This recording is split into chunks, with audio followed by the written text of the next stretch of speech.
주를 따라가네 주만 따르네 이렇게 가사가 되어 있습니다. 주를 따르는 여러분과 저의 삶, 주를 따르네 주만 따라가는 우리의 삶 되기를 축원합니다. 우리의 삶을 살아가는 많은 일들이 있습니다. 그 중에서 영적으로 신앙적으로는 우리가 누구를 따라갈 것이냐라고 하는 것에 외해가 있을 수 없습니다. 오직 예수만 따라가는 그것만이 맞습니다.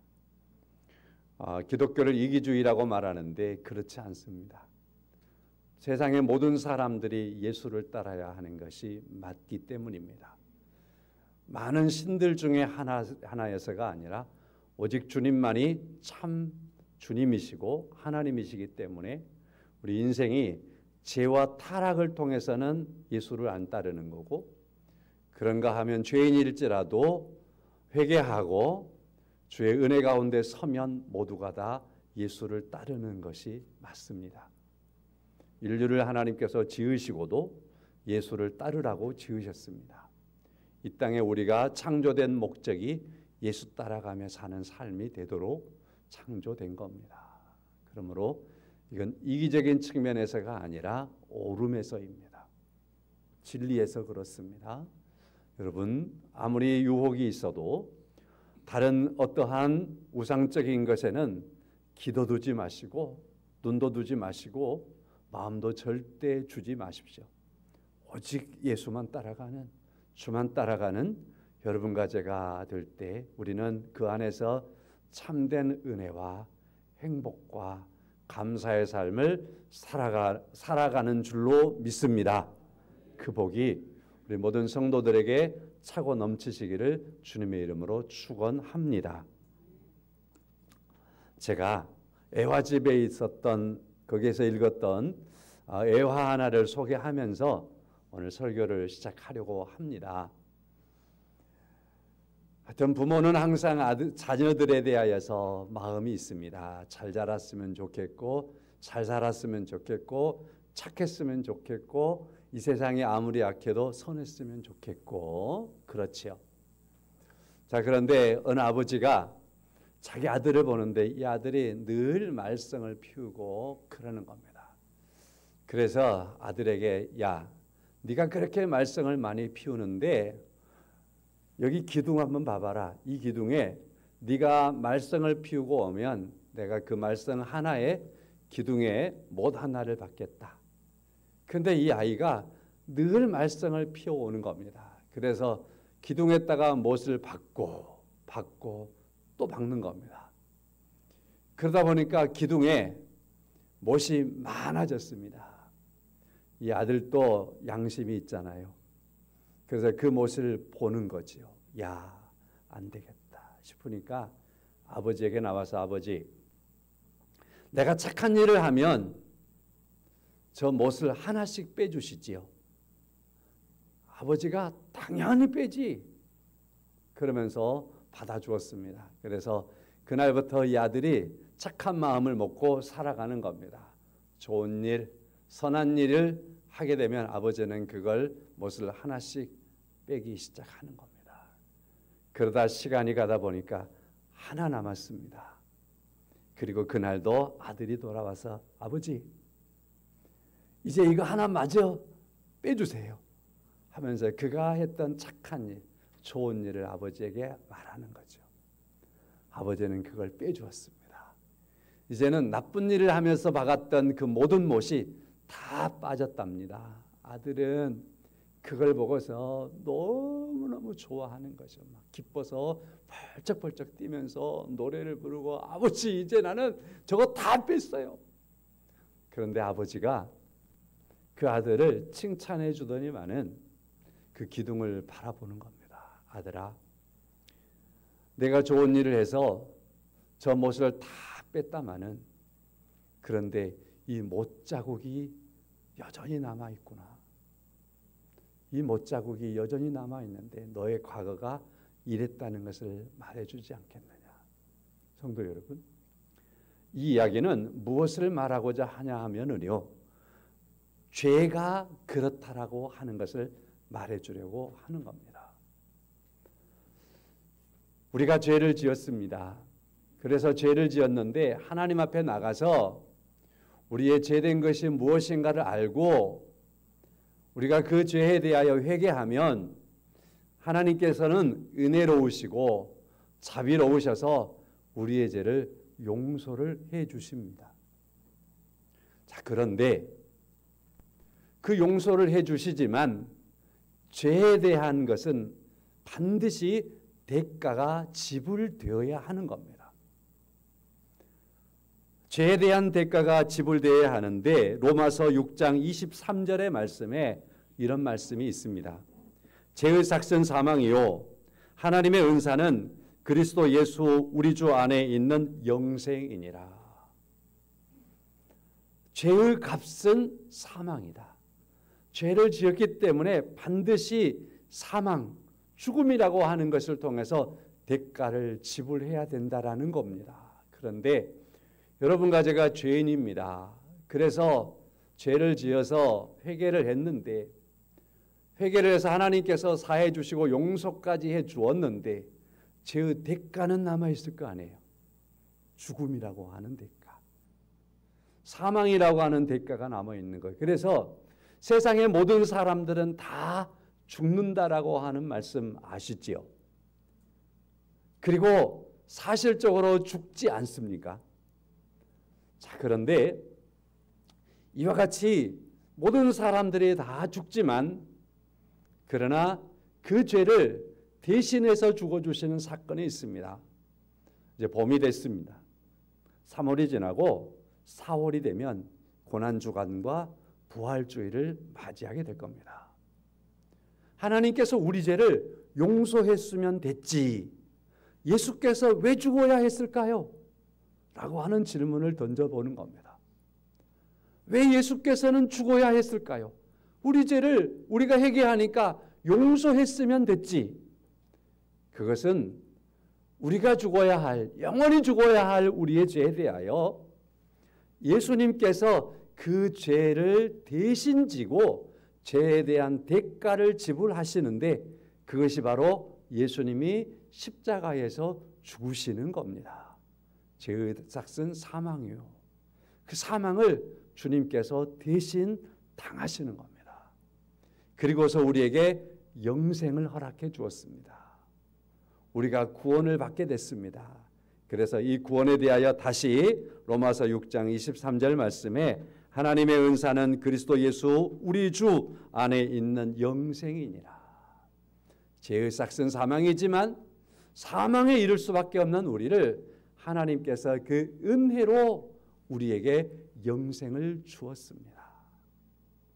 자, 이처럼 우리 주님께서 우리의 죄를 대신 지시고 십자가에 죽으시는 죄에 대한 대가를 지불하여 주신 그러한 사실이 주님의 십자가의 죽으심, 고난 당하심입니다.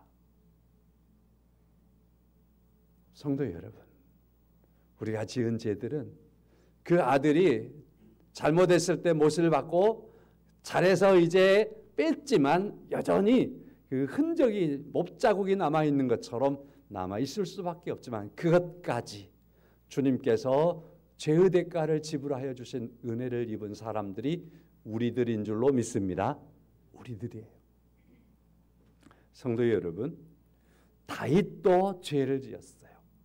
주보를 보시면 제가 다 읽어드리기는 뭐하니까 주보를 보시면 여기 사무엘 상하 한눈에 보기 여기 다 읽으시면 좋겠고 마지막 단락 부분 밑에서부터 6번째 줄인가요? 7번째 줄 여기서부터 쭉 읽어보세요. 오늘 설교와 깊은 관련이 있는 부분을 말씀해주고 있습니다. 성도 여러분, 우리가 보게 되는 다윗은 이스라엘에서 가장 훌륭한 왕이지만 그러나 다윗도 죄를 지었답니다. 다윗이 죄를 지었는데 그 중에서 이 죄를 지적해 볼 수 있습니다. 우리아의 아내 밧세바를 부정한 방법으로 자기 아내를 삼습니다. 자기 아내를 삼을 때에 거기에 밧세바를 범하고 우리아라고 하는 장군을 죽이고 그리고 지도새도 모르게 자기가 이 밧세바를 마치 선을 베푼 것처럼 아내를 삼습니다. 그러나 하나님께서는 그걸 잘 아셨습니다. 하나님께서 그를 지적하시지요. 그래서 하나님은 이렇게 지적하였습니다. 사무엘하 12장 10절입니다. 이제 네가 나를 업신여기고 햇사람 우리아의 아내를 빼앗아 내 아내로 삼았은즉 칼이 내 집에서 영원토록 떠나지 아니하리라. 사무엘하 12장 11절 말씀에 여호와께서 또 이와 같이 이르시기를 보라 내가 너와 내 집에 재앙을 일으키고 너의 집에 내가 재앙을 일으키리라. 너의 집에 칼이 영원히 떠나지 아니하는 이러한 일이 있게 되리라. 왜? 네가 우리아의 아내를 범하는 죄를 지었기 때문이라. 다윗은 이 사건 이후로 울며 불며 식음을 전폐하고 철저하게 회개를 했습니다.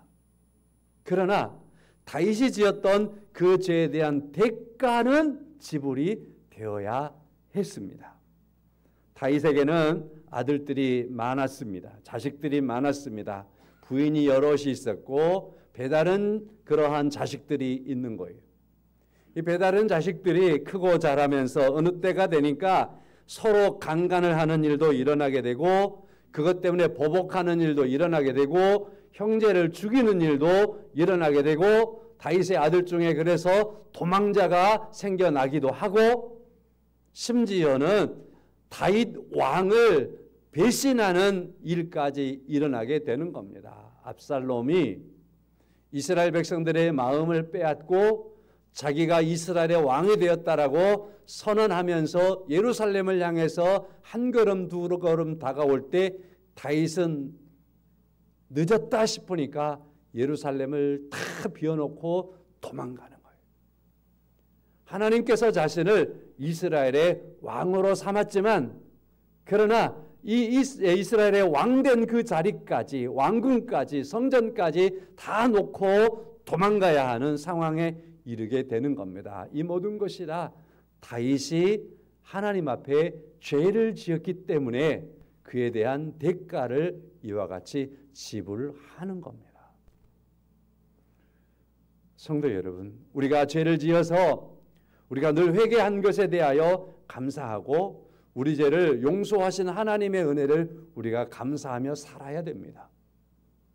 자, 그러나 잊지 말아야 될 것은 그 죄를 지어서 내가 회개함으로 하나님이 용서하였지만 그 죄의 대가는 그 죄 때문에 지불되어야 하는 것은 반드시 죽어야 하는데 내가 죽어야 할 것을 대신하여 예수님께서 죽어주신 겁니다. 믿으십니까? 우리가 이 사실을 늘 기억하며 살아야 되는 거죠. 다윗이 죄를 지었습니다. 그 죄 때문에 지금 대가를 받는데 이 대가가 너무나 크게 오는 거예요. 우리에게도 그 대가를 다 지불되어야 하는 겁니다. 그러나 주님께서 우리를 대신해서 죽어주심으로 주께서 그 대가를 지불하셨다는 사실입니다. 그래서 거기에 은혜가 있고 그래서 거기에 감사가 있는 겁니다. 여러분과 저는 그래서 은혜 받은 사람들이고 감사하며 살아야 될 사람들인 줄로 믿습니다. 은혜가 입술에서 떠나지 않기를 축원합니다.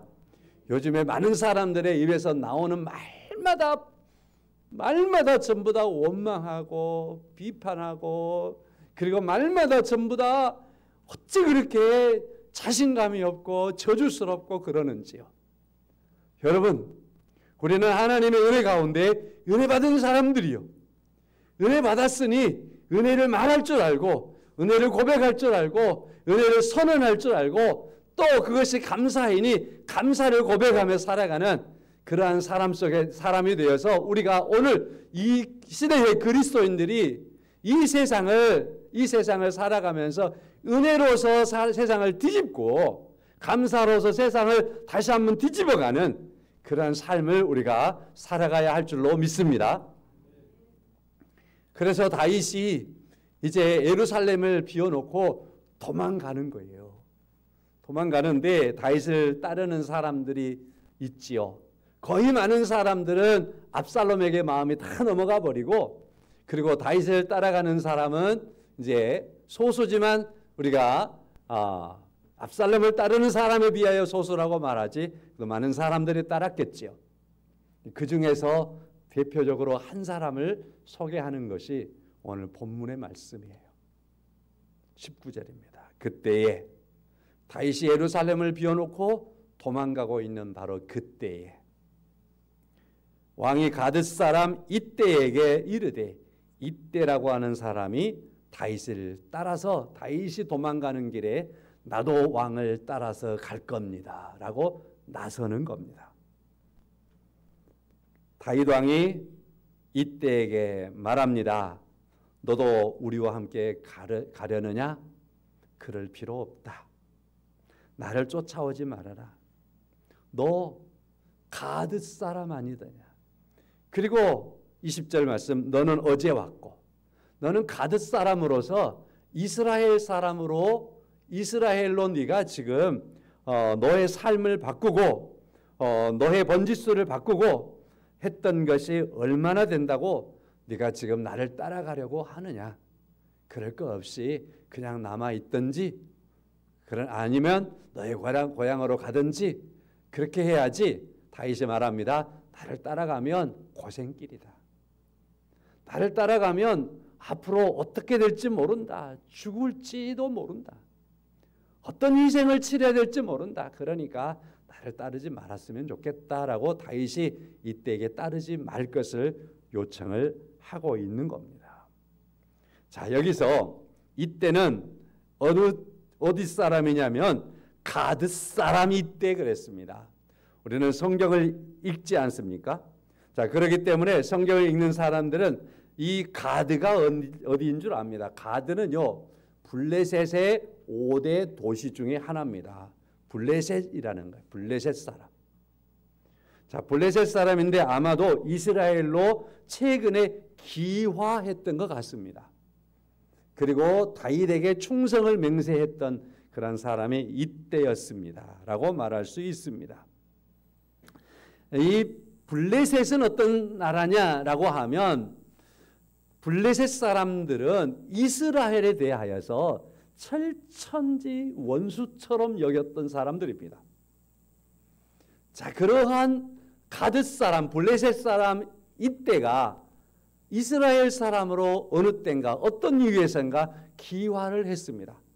그리고 다윗을 지금 추종하고 다윗을 따라가겠다라고 하고 있는 겁니다.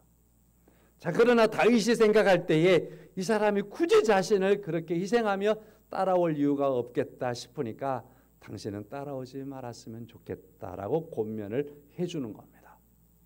그런데 이때가 21절의 말씀에 보면 이렇게 다윗에게 나서는 겁니다. 이때가 왕께 대답하여 이르되 여호와의 살아계심과 내 주 왕의 살아계심으로 맹세하옵나니, 맹세하면서 말합니다. 진실로 내 주 왕께서 어느 곳에 계시든지 사나 죽으나 종도 그곳에 있겠나이다. 진실로 내가 말하는데요, 왕께서 계시는 곳, 그곳이 어디가 됐든지 어느 곳에 계시든지 이 종은 사나 죽으나 왕이 계시는 그곳에 있을 겁니다. 일사각오의 그런 맹세를 하고 있는 겁니다. 왕이 가는 곳에 나는 갈 겁니다. 내가 죽을지라도, 내가 살아있는 한은 왕을 떠나는 일이 없을 겁니다. 얼마나 그의 다짐이 분명하고 철저했던지 그 다음 절에 보면 다윗이 더 이상 말을 잇지 아니하고 그래 가자 하고서 함께 가는 것을 만나볼 수 있습니다. 자, 여기에서 이때를 우리가 조금 더 생각해 보겠습니다.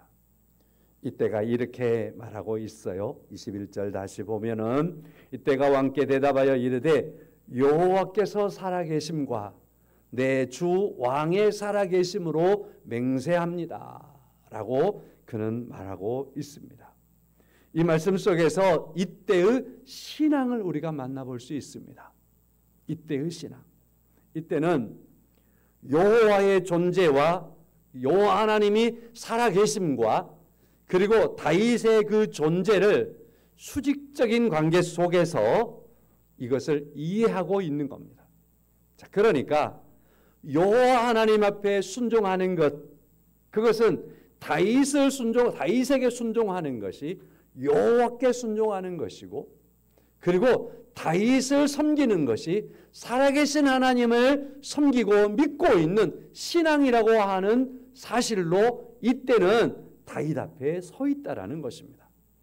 자, 그렇다고 한다면 이때가 지금껏 바라보았던 다윗은 하나님이 세운 사람이 분명하다라고 하는 사실이 이때에게 신앙으로 받아들여졌기 때문이죠.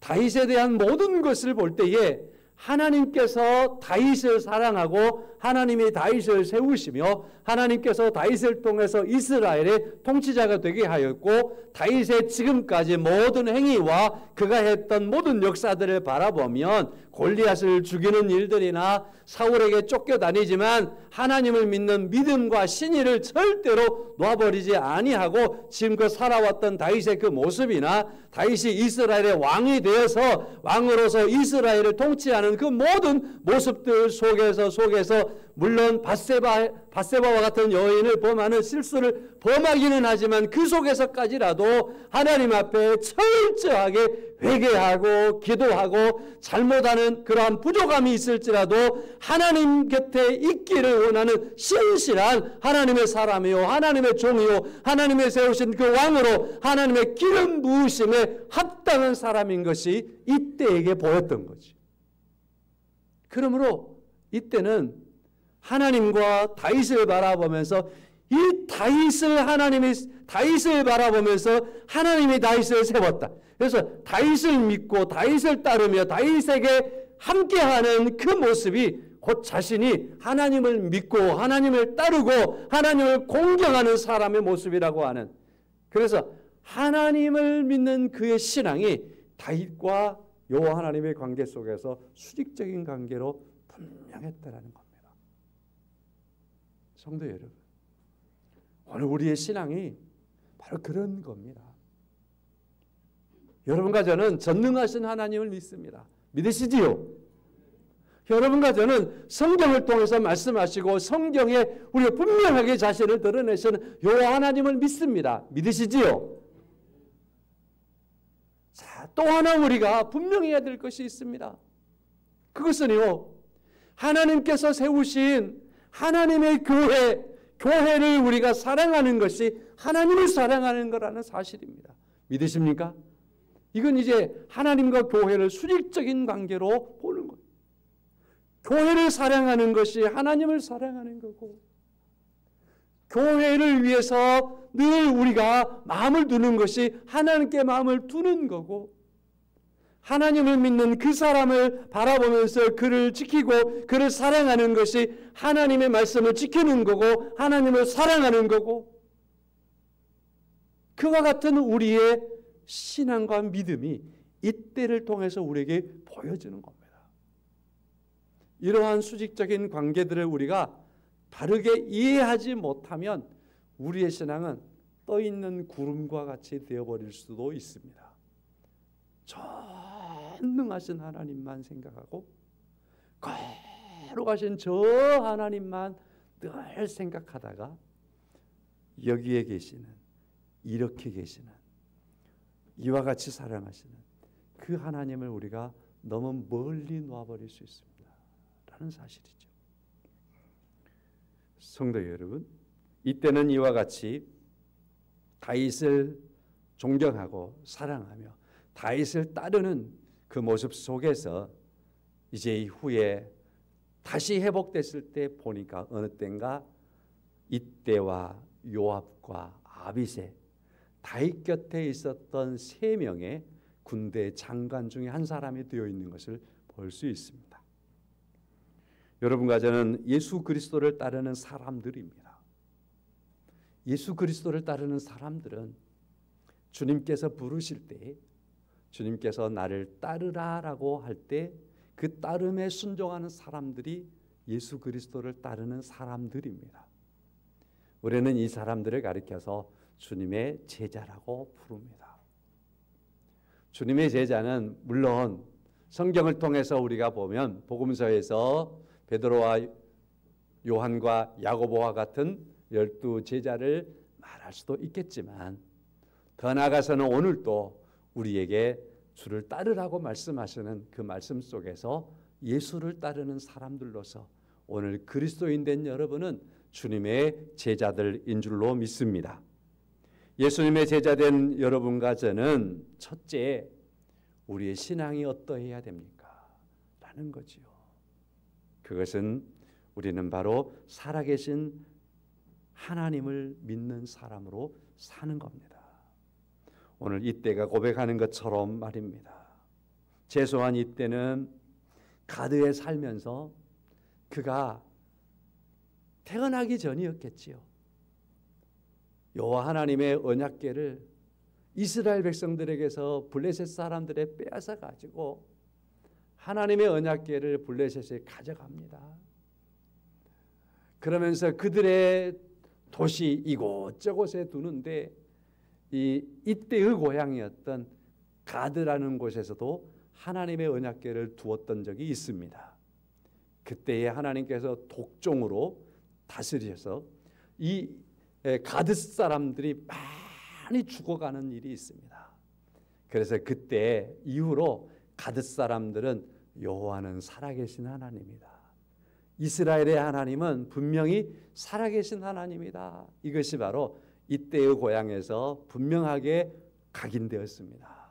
세월이 지나며 다윗 시대에 와서 다윗이 여호와 하나님의 이름을 경멸하고 저주하던 그 골리앗을 무너뜨렸습니다. 블레셋 사람이지요. 그리고 다윗은 계속해서 블레셋과의 전쟁에서 한 번도 패한 적이 없습니다. 그러므로 다윗은 하나님께서 함께 하시고 하나님께서 이기게 하시는 그러한 사람이라는 것을 이때는 잘 알았을 것입니다. 그래서 이때가 무엇 때문에 블레셋 민족 되는 것을 포기했는지는 모르지만 그러나 그가 선택하는 것은 이스라엘이었고 다윗의 백성이 되는 거였고 그의 신앙은 여호와 하나님이 살아계시다라는 사실을 고백하는 그러한 신앙으로 돌아왔던 것입니다. 하나님께서 그를 기뻐하신 거죠. 이와 같이 블레셋에서 이때가 하나님의 사람이 된 겁니다. 마치 여리고성에서 기생라합이 하나님께서 하셨던 그러한 소식들을 듣다가 그가 하나님의 사람이 되고 믿음의 사람이 된 것처럼 이때가 하나님께서 하신 일들을 그가 듣고 알기에 하나님의 사람이 되었고 그의 고백이 하나님이 살아계심에 대한 고백이 되었던 것을 볼 수 있습니다. 항상 우리 삶 속에서 하나님이 살아계신 하나님으로 고백되어지는 은혜가 있기를 축원합니다. 예수를 따르는 사람. 베드로는 예수를 끝까지 따르겠다라고 했지만 하룻밤도 지내지 못해 예수님을 부인하고 말았습니다. 예수님을 따르는 것은 여기서 말하는 것은 자기 의지로 따르는 것이 아니라는 것을 볼 수 있습니다. 자기의 힘으로 따르는 것도 아닙니다. 여러분과 제가 나는 예수 따르는 사람이라고 하는 믿음과 확신이 있습니까? 하나님께서 내게 은혜를 베풀어 주셔서 나로 하여금 예수 그리스도를 따르도록 내게 은혜를 더하셨고 주의 성령께서 내 안에 인치셨고 나를 불렀기 때문인 줄로 믿습니다. 그리고 나중에 베드로가 예수님께서 부활하셨을 때 부활하신 주님을 만나고 부활하신 주님에 대한 확실한 믿음을 가졌을 때 그는 죽는 순간까지 예수님께서 분명히 살아계신 하나님이라는 사실을 그가 믿기 까닭에 죽으면서 십자가에 베드로도 매달렸는데 예수께서 십자가에 매달렸는데요 나는 거꾸로 매달려 주세요 하면서 죽는 순간까지 예수님을 따르며 죽어가는 베드로가 되었습니다. 여러분과 제가 예수님을 따르는 사람이 된 것은 하나님께서 내게 은혜를 베풀어 주었기 때문에 예수를 따르는 사람으로 오늘을 살아가고 있는 줄로 믿습니다. 자, 오늘 이때는 하나님께서 이 사람에게 은혜를 베풀어 주셨기 때문에 이와 같이 다윗을 따르고 있다라고 믿습니다. 저는 주일 성수라는 것을 통해서 예수를 따르는 사람에 대한 이야기를 조금 말씀을 더해보고자 합니다. 1919년 3월 1일, 지금부터 106년 전, 그날은 3월 1일 토요일이었습니다. 2025년 3월 1일 토요일. 그래서 지난 월요일 3월 3일 날 우리는 임시공휴일로, 대체 공휴일로 쉴 수 있었습니다. 이게 106년 전 일입니다. 그때 3월 1일은 토요일이었습니다. 사연이 있습니다. 제가 사연을 말씀을 드릴게요. 그때 고종 황제가 서거했습니다.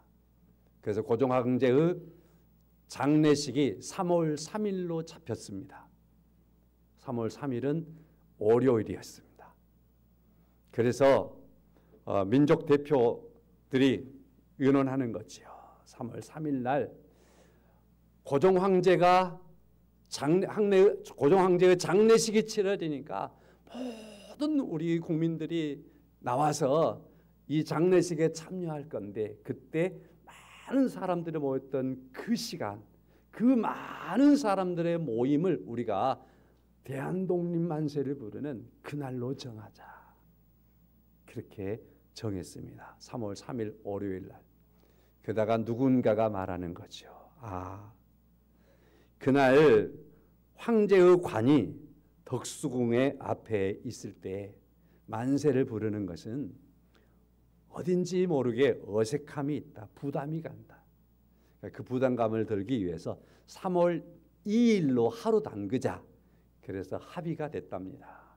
주일날 3월 2일 이날 이제 독립만세를 외치려고 날을 잡았습니다. 자, 그런데 그때에 당시의 민족 대표가 33명이 있었는데, 서명했던 33명 중에서 예수 믿는 사람이 절반에 이른다는 거 아시죠? 예수 믿는 사람들이 이렇게 얘기하는 겁니다. 여러분, 우리가 이와 같이 조국의 통일을 위해서 만세를 외치고 그리고 국민운동이 일어나는 것은 너무나 중요한 일이고, 우리나라가 독립하는 것처럼 중요한 일이 어디 있겠습니까마는, 그러나 이날은 주일날이고 요 하나님 앞에 예배하는 날이니, 그 예배하는 날은 우리가 예배를 드리기로 하고 하루를 더 앞당겨서 3월 1일 날 우리가 이 일을 진행했으면 좋겠습니다. 그래서 3월 3일이 3월 2일로 됐다가 3월 3일이 됐습니다. 3월 1일이 됐습니다. 그래서 3일절이 그래서 된 겁니다. 여러분, 여기에서 우리 믿음의 사람들이, 신실한 믿음의 사람들이 우리 조국의 통일을, 조국의 독립을 그렇게 위해서 기도하고 애를 쓰는 중에 조국이 독립하는 것이 그렇게 중요한 것이 사실이지만, 그러나 하나님께 예배하는 주일을 우리가 어길 수 없고, 그리고 하나님께 예배하는 주일을 지키는 것은 신앙의 기본인데 그 기본을 무너뜨리면서까지 하는 건 아닙니다. 그래서 신앙의 기본을 붙잡았던 그러한 사건이 3.1절이 된 겁니다. 라는 겁니다. 저는 이것을 매우 귀하게 생각합니다. 오늘 우리 시대를 살아가는 그러한 사람들 가운데에 점점 예수를 따르는 사람들이 예수를 따르는 길에서 멀어지고 있습니다. 희생을 감당하며 주를 따르라고요? 말도 안 되는 소리. 그런 사람들이 얼마나 많습니까? 일사각오를 하며 예수를 따르라고 하면 내가 할 일이 많고 다짐할 게 얼마나 많은데 예수 따르는데 내가 일사각오까지 해야 됩니까? 그렇게 반문하는 사람들도 많이 있는 시대입니다. 예수 따르는 것이 최고의 복이라고 말하면 아니요. 예수 따르는 게 최고 복일 수는 없지요. 그렇게 하며 예수 따르는 것을 멀리하는 그러한 사람들이 많은 시대를 우리가 살아가고 있습니다. 예수 따르는 것이 최고의 선택이라고 말하면 아니다. 선택할 것이 얼마나 많고 중요한 게 얼마나 많은데 예수 따르는 것이 가장 중요한 선택이라고 말하느냐. 그러면서 예수 따르는 것, 그 선택을 뒤로 밀어놓은 사람들이 교회 다니는 사람들 중에도 많습니다. 예수 따르는 것이 신앙의 기본이지만 그러나 취미보다 못하게 생각하는 그런 사람들이 많은 것이 오늘 현대의 사람들입니다. 코로나19 이후에 급격하게 교회를 떠나는 사람들 얼마나 많았습니까?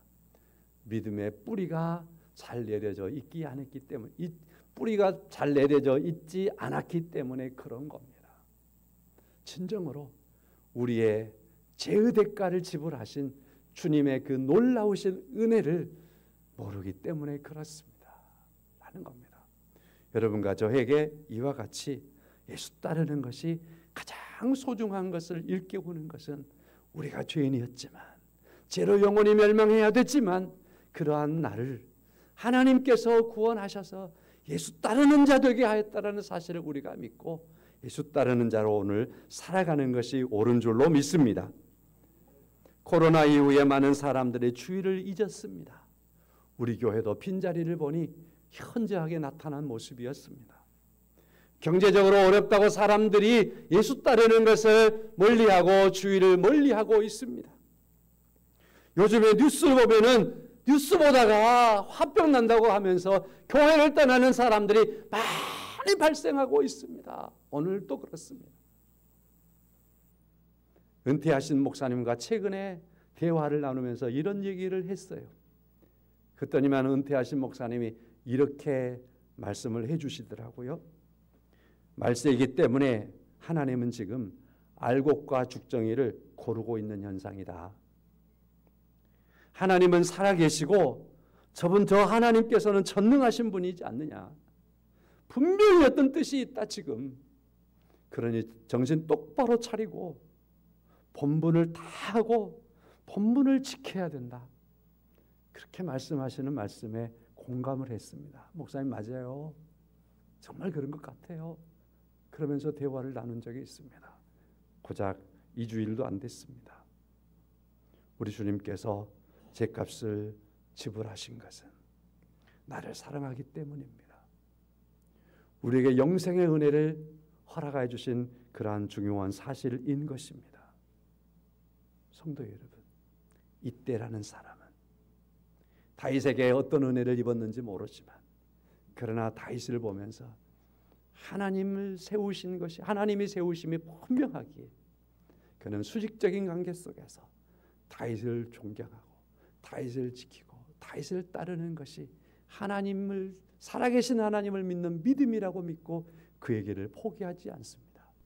오늘 하나님께서 세우신 믿음의 공동체 안에서 하나님의 교회 안에서 그리고 우리의 이웃을 보면서 그가 하나님이 세우신 것을 우리가 알기에 교회를 하나님께서 세우신 것을 알기에 주일날 하나님께서 이 주일을 우리에게 허락하심이 우리를 사랑하시기 때문에 예수 안에서 허락하신 것을 알기에 주일을 잘 성수하면서 따라가는 그러한 오늘 우리의 믿음의 그 삶과 그 모습들이 우리가 예수 따라가는 그러한 성도의 삶을 오늘도 살아가는 성도들의 삶 속에 있다 믿습니다. 예수 따라가는 은혜로운 삶들이 여러분과 저의 삶 속에서 포기되어지지 않고 예수 따라가며 기뻐하는 우리 삶이 되시기를 주의 이름으로 축원합니다. 찬송하겠습니다.